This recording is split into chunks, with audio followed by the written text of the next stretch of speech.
I'm going to go ahead and talk through this entire first version of the skills test to give you a chance to hear exactly what should have been done if you did struggle. On your first problem, we're dealing with multiplication and division. Whenever that is the case, you're going to always start by factoring everything you can first. So I look at this original numerator, and there's two terms. I can GCF that. So I'm going to pull a 9 out, and that'll be 5x minus 1. On this denominator right here, I'm going to do my x factor. 35 times negative 2 is negative 70. And I'm adding to 3. It's going to be 10 and negative 7. When you go ahead and factor that all the way out, you're going to have to do 35x squared plus 10x minus 7x minus 2. I can pull a 5 out of this first part, a 5x, and it'll be 7x plus 2. And then I can pull a negative 1 out of the back.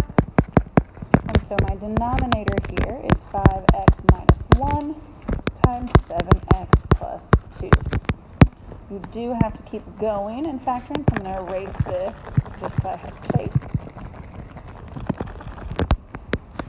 To factor the next fraction, this 7x plus 2 doesn't factor, so I'm just going to leave it. On bottom, I can pull out a 6 from the 6 and the 12, and then this is x minus 2. The big thing that we talked about with multiplication and division was that this is really one big long fraction line that I can cancel out anything I want to. So that means I can cancel out this 5x minus 1s, but I can also cancel out the 7x plus 2 that are in separate fractions. And then I'm really left with this 9 over 6 times x minus 2. This 9 and this 6 both have a 3 that can simplify, so my final answer would be this. On number 2, we are adding and subtracting, so we have to get a common denominator first. So that is going to be very important. And we need to make these match. If I look at this, remember that you're thinking about the m plus 6 as a whole, and the m minus 5 as a whole. Anything with addition or subtraction has to be factored if I'm going to break it apart somehow. Okay, I need to get a common denominator here, and my common denominator is really just going to be both fractions because there's no common factors between those. So I'm going to multiply this first one by m minus 5 over m minus 5, and I'm going to multiply the second one by m plus 6 over m plus 6. What's very important here, the denominators don't go away. They can't cancel. One of the most common mistakes is trying to cancel those. And I need to actually distribute up here. So 6m minus 30, and then plus 6m squared plus 36m. Okay, the reason I wrote it on one denominator there is once we have a common denominator with addition and subtraction, I don't need to keep them separate anymore. I can just add them together. So you can write it in one big long fraction then. I'm going to go through and I'm going to reorder it and combine like terms. So I'm going to put my m squared first. And then I have plus 42m minus 30 all over m minus 5, m plus 6. Always, always, always with addition and subtraction, add and subtract first, and then go ahead and try to factor. So I'm going to try to factor this numerator. I notice there's a GCF of 6 first. 7m minus 5. And then if I try to factor the numerator, multiplying to negative 5 and adding to 7, that's going to be impossible. So this is actually my final answer. On your skills test, remember, I'm trying to isolate which skill I'm checking, so often this one might not simplify. You do need to check because I won't promise that it will never simplify, but often it won't.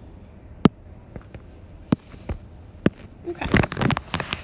On ones like number 3 and 4, you're starting a similar way, and what we said was to get a common denominator across the board on really both of those. So on number 3, I need to multiply this first fraction by x plus 5 because the denominator has a 25, but not an x plus 5 like the other ones have.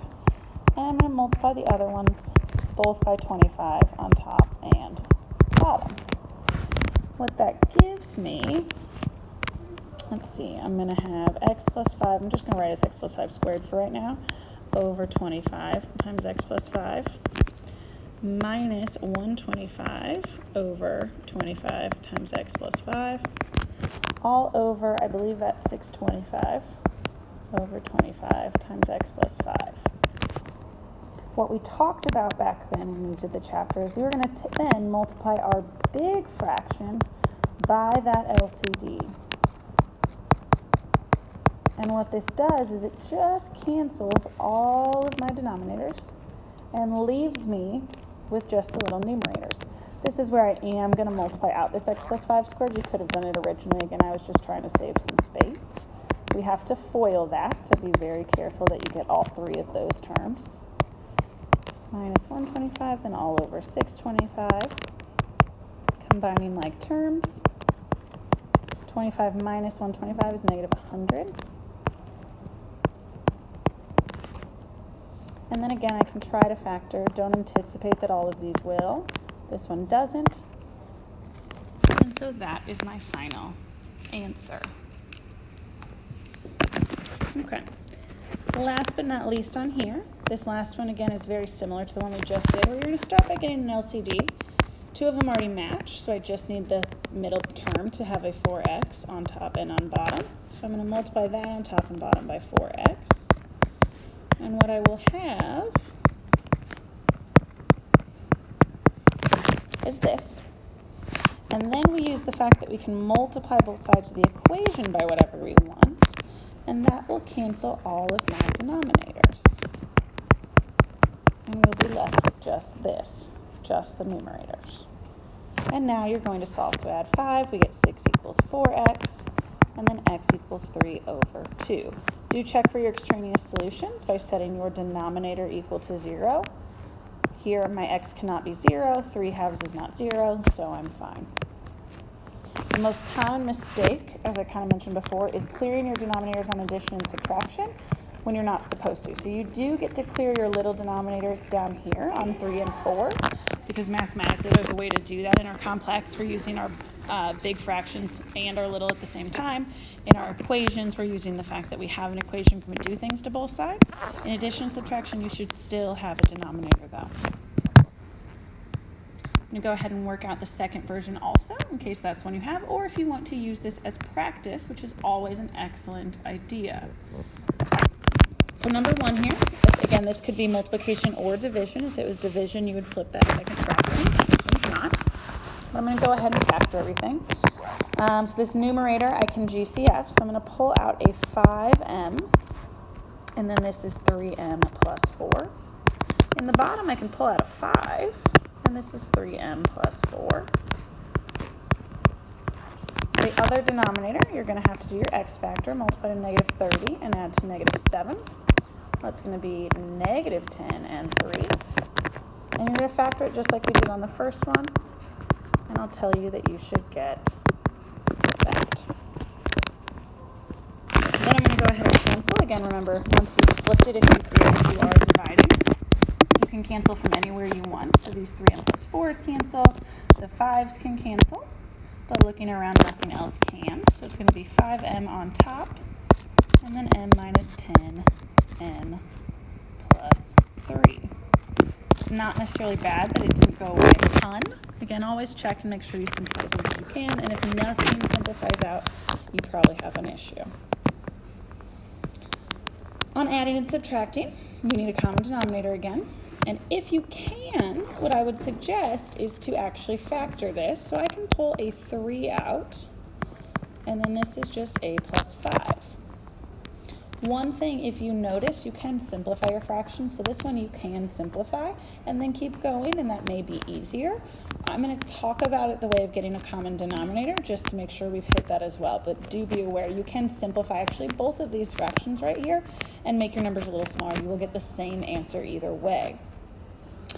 If you just factor it and you get here, what I notice is they both have a 3, but this first one has an a plus 5, but the second one doesn't. So I'm going to multiply it by a plus 5 on top and bottom to get it to match. And again, I do not cancel my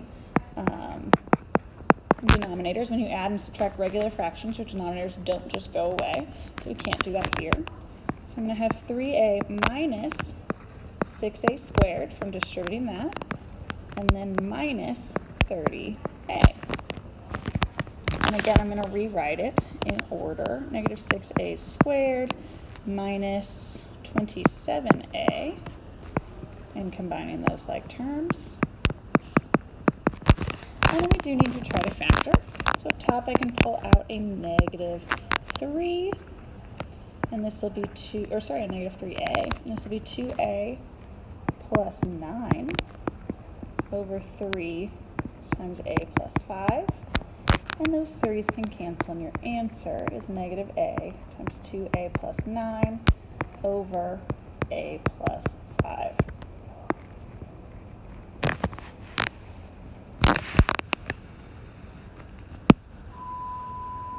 Going to this next one, again, we're going to get a common denominator first. Between my 2, my x, and my 2, I'm going to make all of my denominators be 2x.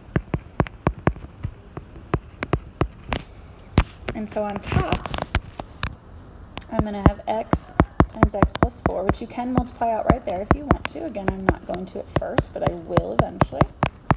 Second fraction is going to be x times x plus 4, and the third fraction is going to be 4 over 2x. We're going to multiply top and bottom of this fraction by 2x, which allows us to cancel our denominators. And then if I distribute this out, you're going to have x squared plus 4x plus x squared plus 4x all over 4. I'm going to combine some like terms. So this is going to give me 2x squared plus 8x over 4. I can take a GCF out here, so I'm going to do that. 2x times x squared plus 4. Times x plus 4, sorry about that. All over 4, and then this 2 and this 4 here can simplify to give me x times x plus 4 all over 2.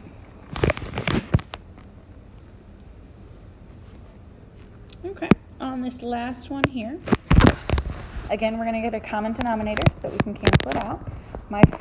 Two of my fractions already have a k plus 2, so I'm going to get this last one to have a k plus 2 by multiplying it on top and bottom by k plus 2. So this will be 2k plus 4, again if I distribute that out, over k plus 2 plus 1 over k plus 2 equals 3 over k plus 2. And then multiplying my fraction by that k plus 2 on both sides cancels it. And I'm left with 2k plus 4 plus 1 equals 3. It's going to give me 2k plus 5 equals 3. And k is going to end up being negative 1. Again, you do need to check your excluded values. Take that denominator, set it equal to 0. And whatever you get for that is what it can't be. So it can't be negative 2. My answer is not negative 2, so we're fine.